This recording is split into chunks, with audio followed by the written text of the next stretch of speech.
Sekitar 69 hingga 72 juta tahun dahulu, pada penghujung zaman Cretaceous, di wilayah yang kini dikenali sebagai Argentina, hidup seekor theropod yang unik, Carnotaurus.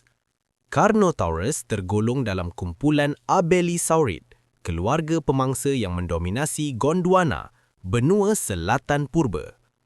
Panjangnya sekitar 7 hingga 8 meter, namun tubuhnya lebih ringan dan ramping berbanding tiranosaur dari hemisfera utara. Ciri paling ketara ialah sepasang tanduk tebal di atas orbit matanya.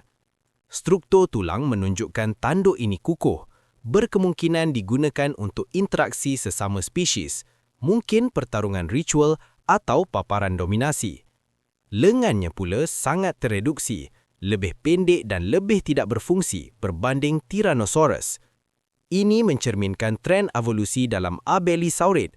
Kepala dan rahang menjadi senjata utama, manakala lengan semakin mengecil. Kajian biomekanik mencadangkan Carnotaurus memiliki kaki belakang yang panjang dan kuat, serta otot ekor besar yang menstabilkan tubuh ketika berlari. Struktur ini menunjukkan ia mungkin antara teropod besar yang lebih pantas pada zamannya. Menariknya, fosil kulit yang terpelihara mendedahkan sisik besar dan bonggol kecil tanpa bukti bulu, memberikan gambaran jelas tentang tekstur sebenar kulitnya.